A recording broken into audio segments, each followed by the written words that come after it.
ఈరోజు మన పాఠశాలలో బతుకమ్మ పండుగ జరుపుకుంటున్నాము. బతుకమ్మ తెలంగాణ యొక్క రాష్ట్ర పండుగ. ఈ పండుగ ఆశ్వయుజ శుక్ల పాడ్యమి నుండి 9 రోజులు ఘనంగా జరుపుకుంటాము. ఈ బతుకమ్మ రంగురంగుల పూలతో త్రికోణాకారంలో అలంకరిస్తారు. ఈ బతుకమ్మ పండుగ వర్షాకాలం శీతాకాలం మధ్యలో వస్తుంది. వర్షాకాలంలో వికసించిన పూలతో బతుకమ్మను పేర్చి పువ్వులనే దైవంగా భావించి ఈ పండుగను జరుపుకుంటారు. తెలుగువారు జరుపుకునే ముఖ్యమైన పండుగ బతుకమ్మ. ఈ పండుగ పూర్వకాలం నుండి ఆనవాయితీగా వస్తుంది.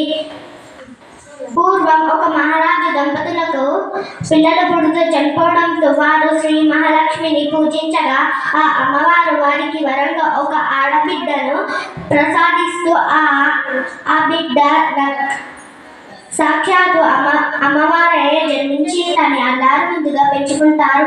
ఆ బిడ్డకు పేరు పెట్టడానికి వచ్చిన ప్రజలందరూ చల్లగా బతుకమ్మ అని దీవిస్తారు.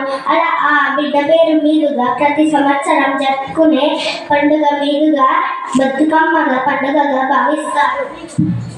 బతుకమ్మ పండుగ జరుపుకోవడానికి మరొక కారణం ఏమిటంటే వర్షాకాలంలో దుమ్ముతో నిండిన చెరువు నీటిని ఊరంతా కలిసి రకరకాల పూలను తెచ్చి బతుకమ్మలు పేర్చి చెరువులో నిమజ్జనం చేస్తారు.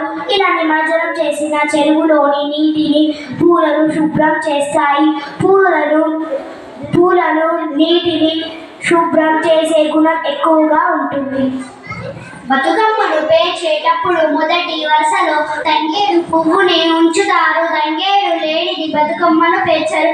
బంగారు రంగులో కనిపించే తంగేడు యొక్క ప్రత్యేకత ఏమిటంటే దీనికి నీటిని శుద్ధి చేసే శక్తి ఎక్కువగా ఉంటుంది. అందుకే దీనిని మన రాష్ట్ర పుష్పంగా ప్రకటించారు. 1వ రోజు బతుకమ్మను ఎంగిలి పూల బతుకమ్మ అంటారు. ఈ బతుకమ్మకు నువ్వులు నూకలు నైవేద్యంగా సమర్పిస్తారు. 2వ రోజు బతుకమ్మను అటుకుల బతుకమ్మ అంటారు. ఈ బతుకమ్మకు ఉడకబెట్టిన పప్పు బెల్లం అటుకులను నైవేద్యంగా సమర్పిస్తారు. 3వ రోజు బతుకమ్మను ముద్దపప్పు బతుకమ్మ అంటారు. ఈ బతుకమ్మకు ముద్దపప్పు నైవేద్యంగా సమర్పిస్తారు. 4వ రోజు బతుకమ్మను నానబియ్యం బతుకమ్మ అంటారు. ఈ బతుకమ్మకు పాలు బెల్లం నానబియ్యం నైవేద్యంగా సమర్పిస్తారు. 5వ రోజు బతుకమ్మను అట్ల బతుకమ్మ అంటారు.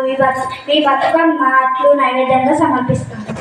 6వ రోజు వలిగిన బతుకమ్మ అంటారు. ఈ బతుకమ్మ ఆడరు, అందుకే నైవేద్యంగా ఏం సమర్పించరు. 7వ రోజు బతుకమ్మను వేపకాయల బతుకమ్మ అంటారు. ఈ బతుకమ్మకు బియ్యపు పిండిని వేపపళ్ళ ఆకారంలో నైవేద్యంగా సమర్పిస్తారు. 8వ రోజు బతుకమ్మను వెన్న ముద్దల బతుకమ్మ అంటారు. ఈ బతుకమ్మకు వెన్న నువ్వులు బెల్లం నైవేద్యంగా సమర్పిస్తారు. 9వ రోజు బతుకమ్మను సద్దుల బతుకమ్మ అంటారు. ఈ బతుకమ్మకు పులిహోర మల్లిద నువ్వులు సత్తిపిండి బెల్లం నైవేద్యంగా సమర్పిస్తారు.